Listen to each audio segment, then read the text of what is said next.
Hi ninjas, and welcome to another visual guide of Sekiro. After clearing out the maddened villagers of the Mibu village and the vengeful spirit of Odin, you can now move past the village's head priest's temple and come to an open area with a sealed cave in the back, marking the end of the Ashina depths. But as you come closer to the cave entrance, a menacing spirit appears in front of you and blocks your path. This is the visual guide on how to defeat the corrupted monk.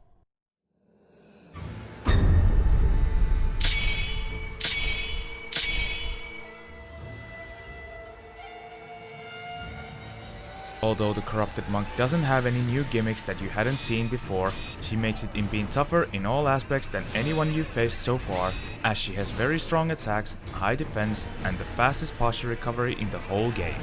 Her attacks are all quite slow in animation, but do a lot of damage if they connect. All of her basic attacks are very combo based, and all of her singular attacks are very situational and more special. First up, we'll look at the attack that she starts with most often, where she lifts up her naginata above her head and then to her left side, winding up an attack. After this, she begins a spinning attack where she spins around, swinging the naginata for 4 spins, and finally a 5th stronger spin attack that has a longer range. Each of the first attacks does moderate damage, and the last attack does high damage. The corrupted monk steps closer towards you with every attack, so try not to get stuck in the walls or lanterns, and do your best to deflect all of the attacks, or either have a very long distance to her as the attack closes up the gap for a very long distance. She uses this attack in regular intervals, so you can anticipate her to use the spinning attack in every minute interval. Next up is a combo that starts with the corrupted monk doing a sideways slash with her right hand from the right side. This combo can then proceed in 6 different ways, some of them being short combos, some medium combos, and some long combos, with most of them depending on how you react to her attacks, but some just on what attack pattern the corrupted monk happens to choose on random. Let's first look at the short versions. The first option is where she immediately continues with an upward diagonal slash from her left side, and finishing it off with a downwards diagonal slash from her left side. This attack mostly occurs if you are far away from her and none of her attacks hit you. The second combo of the short versions is where she does the 2 first attacks and instead finishes with a perilous sweep attack. In addition to this combo, she can also use the sweep attack at the start of a combo, but we'll get to that later in the medium combos. Just for now, know that as per usual, you can jump on her and stomp on her to deal posture damage. If you hold the block button while she's doing this combo, she'll do a medium length combo where she doesn't use any perilous attack, but will continue until you stagger. Now we move a bit further and see what happens if the corrupted monk adds a single attack. If she uses the first combo of 3 normal attacks and you deflect them, she might then finish up with a perilous thrust attack that deals moderate damage if it connects you. As per usual, use your Mikiri counter to finish her combo and deal a lot of posture damage. But to confuse you even more, if you instead deflect the thrust attack, she'll instead continue with a sideways slash or 2 and then use the perilous sweep attack to end the combo. The next combo is a long one, where she starts normally with the right side slash, follows up with her left upwards diagonal slash, then a left downwards diagonal slash, and finally, instead of a sweep attack or thrust attack, she instead pushes you with the handle, makes a spin, and then hits you with a strong upward slash that does high damage and flings you into the air if it hits you. This combo will be made possible if you manage to deflect the attacks that lead up to it. She can also do a lot shorter version where she simply does one left-sided slash and then immediately pushes you with the handle and then uses the strong upward slash. If she starts with the sweep attack and you don't stomp on her, she'll continue with the left side upward diagonal slash, followed by a left sideways slash, afterwards which she does a full body turn to hit you the 3rd time from the left, to which she completes the combo with the perilous thrust attack. The combo will end if you Mikiri counter it or receive a hit, but if you deflect it, she will try to slash you from the right side and then use the perilous sweep attack. Sometimes after using a strong 2-handed upwards diagonal attack from the right side, she might jump back with a spinning attack where she steps back and swings once and then jumps and slashes at the same time, gaining distance to you in order to recover her posture.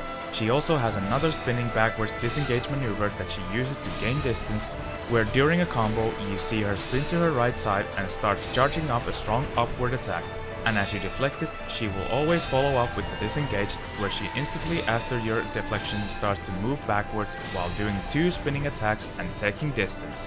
Follow her up a bit to not let her recover posture, but see if she starts to engage you somehow and prepare for it instead of rushing straight into her attack. Her other jumping disengage maneuver is one she might oftentimes use after you stomp on her after the sweep attack, where she squats a bit while starting to spin a bit and then jump backwards while slashing you from her left side. But if you simply avoid the sweep attack at the start of the combo and then the next following attack after that, she will end the combo and begin a new one after that. So do your best to deflect as many of the hits in order to get her to use either of the perilous attacks in order to deal large amounts of posture damage. Now we'll look at some of the singular attacks. When you have a medium or long distance to the Corrupted Monk, she'll start a short sprint towards you, and when closer to you, she'll do a strong upward slash that deals moderate damage and launches you into the air if it connects you. Immediately afterwards, she'll follow up with a slam attack. Both of these attacks deal moderate damage, but together they deal high damage. If you are far away from her as she starts raising her left hand in the front and running towards you, the animation of the run is longer and she'll use the swing a bit later. But if you instead are near her, she'll run a lot less and then use the swing a lot earlier, so stay vigilant and don't run towards her if you aren't ready to deflect in a moment's notice.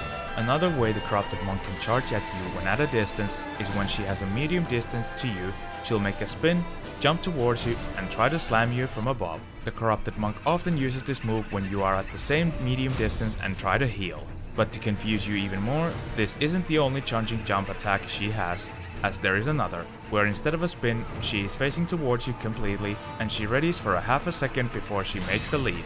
When she finally lands down next to you, she does a swing from her left side that deals high damage and knocks you backwards into the ground.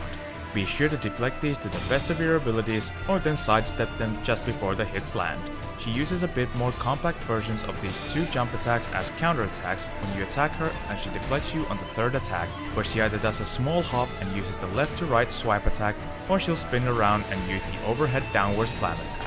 Her other counterattacks include the push and heavy upward swing, and another very strong upward slash that flings you into the air, dealing high damage, and needs to be deflected well, as it has two separate attacks where it might go through your defenses. Should you deflect this attack, she'll either use the perilous thrust attack afterwards, or she'll use a few sideways slashes and then end the combo with the thrust attack. Now let's look at some tactics and tips. Although the Corrupted Monk's attacks might look slow and easy to deflect, do not underestimate her, as those same attacks do a lot of damage and her defensive capabilities are one of the best in the whole game. This also includes the fact that she has the fastest posture recovery in the whole game. So if you don't keep up the relentless assault and punish her when she is open, then she'll most likely recover all of her posture in a second. The less she has HP, the slower that posture recovery goes, albeit it's still faster than many other bosses at their full health. The more you are able to deflect her attacks, the longer the combos will go on and will eventually end up in either of the two perilous attacks, the thrust or the sweep, which you can utilize to deal more posture damage and afterwards deal a couple of direct hits.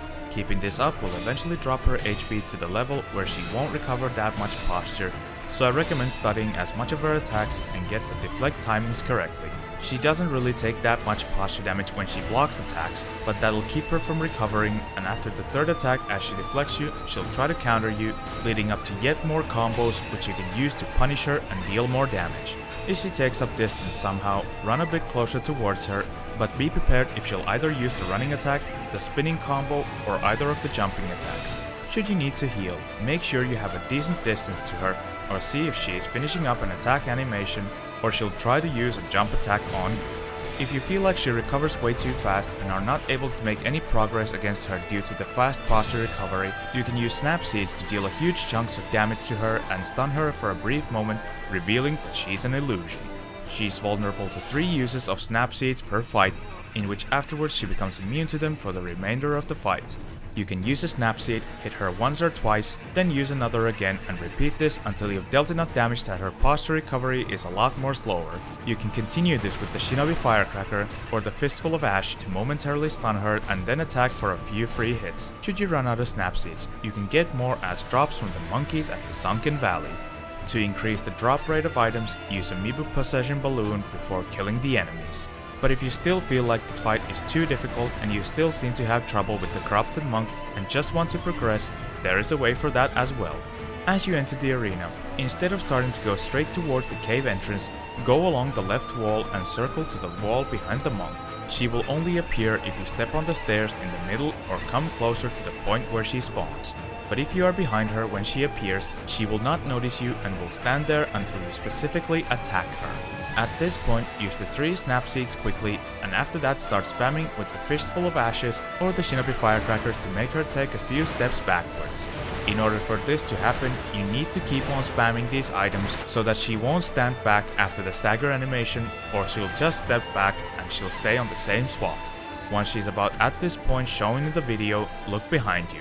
There should be a small stone pillar behind there. Position yourself in front of the pillar, lock onto the corrupted monk and then jump straight up. As you are in the air, wall jump using the pillar behind you and launch yourself towards the boss. If you are close enough, you should now be given the opportunity to aerial deathblow her.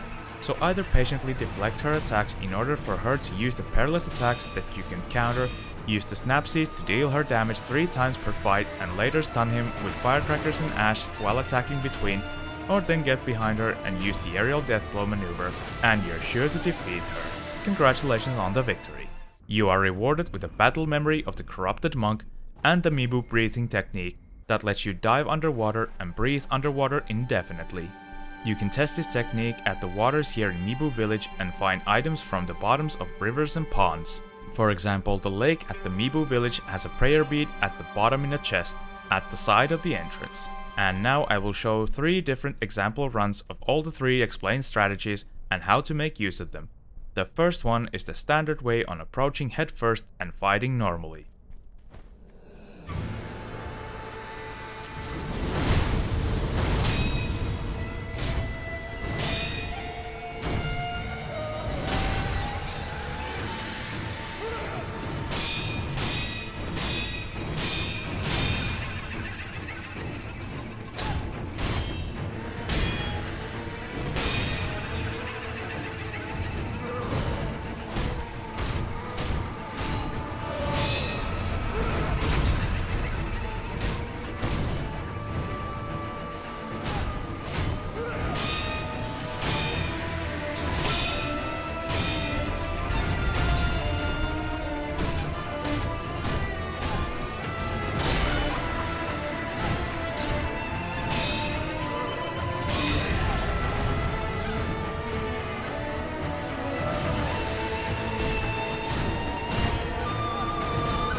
The second one is with using tools.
And finally, the third one is how to perform the stealth deathblow.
And with that, we will wrap up with the video. You have now completed the Ashina Death region, but this region, as well as others, has subquests, secrets, and other things you can still do even after beating the boss. I hope this video was of help. Leave a like if it was, subscribe for more, and if you have any questions or comments, let me know in the comments below. Thanks for watching, stay vigilant, and I'll see you next time. Fight, fight, fight if you wanna live.